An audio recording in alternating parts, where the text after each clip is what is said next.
পুরাণ অনুসারে গণেশের জন্ম হয়েছিল মা পার্বতীর নিজস্ব ইচ্ছায়। তার জন্মে শিবের কোনো ভূমিকা ছিল না, বরং পার্বতীর স্থানপক্ষে প্রবেশের পথে বাধা পেয়ে শিব দ্বাররক্ষী গণেশের সঙ্গে যুদ্ধ করেন এবং তার মস্তক ছেদন করেন। পরে তার মস্তককে হস্তিমুণ্ড স্থাপন করে পার্বতীর রোষ থেকে মুক্ত হন শিব। এই দিক থেকে দেখলে গণেশের দেহ তার মায়ের এবং মস্তক তার পিতার দান। মহাদেব শিব এবং মাতা পার্বতীর পুত্র গণেশ। সকল দেবতার আশীর্বাদ তার কাছে আছে, তাই যে কোনো পুজোর আগে গণেশের পুজো করা হয়। যে কোনো কাজে সিদ্ধি লাভের জন্য সকলেই শরণাপন্ন হন ভগবান গণেশের। বাড়িতে গণেশ পূজা করলে সেখানে সুখ শান্তি যেমন বজায় থাকে, তেমনি প্রবেশ করতে পারে না কোনো বিপদ। গণেশ চতুর্থীর দিন ভোরবেলা স্নান সেরে পরিষ্কার পোশাক পরিধান করুন, কপালে তিলক লাগিয়ে নিন, আসন বিছিয়ে পূর্ব দিকে মুখ করে বসুন। আসন যাতে ছেঁড়া না হয় সেদিকে খেয়াল রাখবেন। এরপর একটা কাঠের চৌকি রাখবেন, সেই চৌকির উপর লাল কাপড় অর্থাৎ শালু পেতে দিন ও আতপ চাল ছড়িয়ে দিন। তারপর গণেশের মূর্তিকে পঞ্চামৃত দিয়ে স্নান করান। পঞ্চামৃত হচ্ছে 5 অমৃত, যা দুধ, দই, ঘৃত, মধু আর চিনি একসঙ্গে মিশিয়ে তৈরি করা হয়। পবিত্র স্নানের পরে আপনাকে অবশ্যই একটি পরিষ্কার কাপড় দিয়ে মূর্তিটি মুছতে হবে, মূর্তিটি পরিষ্কার করতে হবে। মনে রাখবেন, গণেশের মুখ যেন দক্ষিণ দিকে না থাকে। এছাড়াও একই ঘরে দুটি গণেশের মূর্তি রাখবেন না। পরবর্তী ধাপে চন্দনের পেস্ট এবং সিঁদুর প্রয়োগ করা হয়, এটি গন্ধম নামে পরিচিত।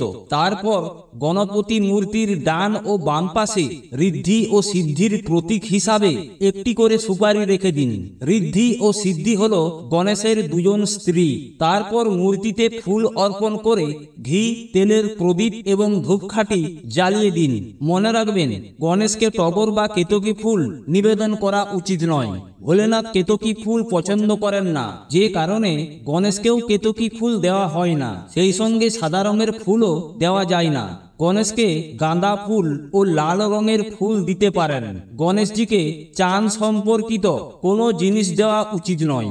পুরাণে বর্ণিত, একবার চাঁদ গণেশকে উপহাস করলে তিনি রেগে গিয়ে চাঁদকে অভিশাপ দিয়েছিলেন যে তার সৌন্দর্য হারিয়ে যাবে। সেই কারণেই গণেশের পুজোয় কোনো ধরনের সাদা জিনিস দিবেন না, না হলে পুজোই বৃথা যাবে।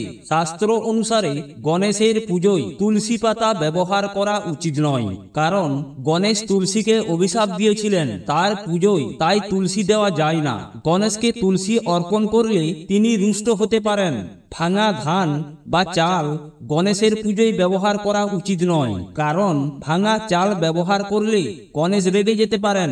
সেজন্য সবসময় এমন ধান ব্যবহার করুন যা ভাঙা না হয়। গণেশ পূজার বাসন কেমন হবে? তামার বাসনের জায়গায় গণেশ পুজোর সামগ্রীতে ব্যবহার করা হোক রূপোলি রঙের বাসন।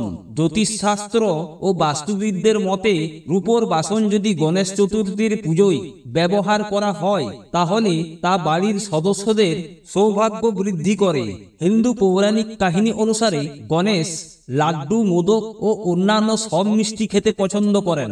তার মধ্যে সবচেয়ে প্রিয় হলো মোদক। কিন্তু জানেন কি, বিঘ্নহরতাকে ঠিক কটা মোদক দিয়ে পুজো করতে হয় যাতে আপনার উপর গণেশজির কৃপা থাকবে সব সময়?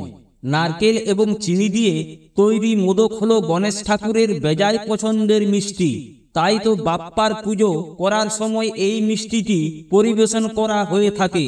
কিন্তু জানেন কি, কতগুলি মোদক পরিবেশন করলে গণেশ ঠাকুর বেজায় খুশি হন?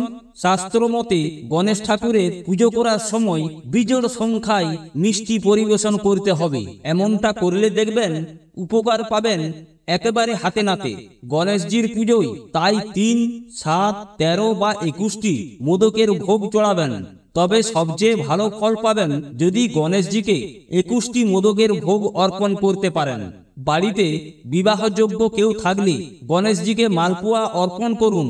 সৌভাগ্য দ্বিগুণ করতে গণেশ ঠাকুরের পুজোর সময়ে পাটালির টুকরো বা গুড়ের তৈরি যে কোনো ভোগ নিবেদন করুন। এছাড়া গণেশ পুজোয় মোদক নিবেদন করতে যেন ভুল না হয়, পুজোর থালায় 11টি লবঙ্গ এবং 11টি গোটা সুপারি রাখুন। পুজো শেষে এই জিনিসগুলি ভালো জায়গায় তুলে রেখে দিন।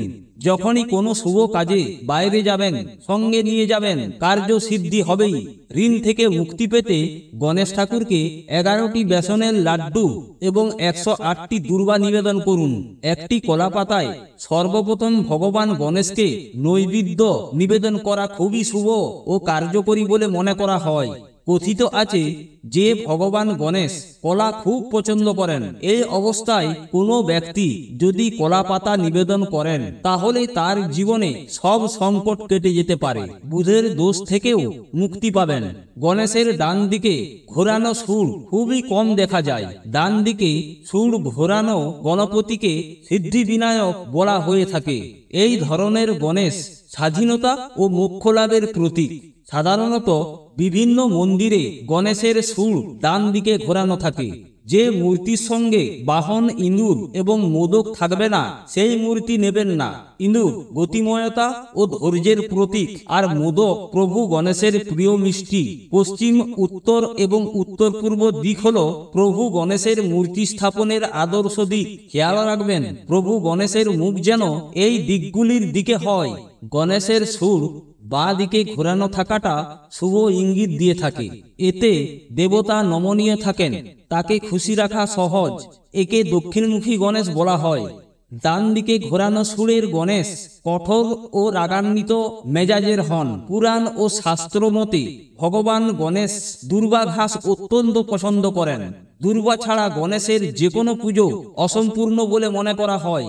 একবার এক অসুরের সাথে লড়াই করার সময় গণেশ তাকে গিলে ফেলেন। এতে তার পেটে প্রবল জ্বালাপোড়া হয়, কিন্তু কিছুতেই জ্বালাপোড়া কমছিল না গণেশের। তখন একদল ঋষি 21টি দুর্বা ঘাসের ব্লেড দিয়েছিলেন। সেগুলি খাওয়ার পরেই গণেশ কিছুটা স্বস্তি অনুভব করেছিলেন। তারপর থেকে এটি তার প্রিয় খাবারের একটি বলে মনে করা হয়। বন্ধুরা, ভিডিও ভালো লাগলে লাইক, শেয়ার, কমেন্ট করবেন।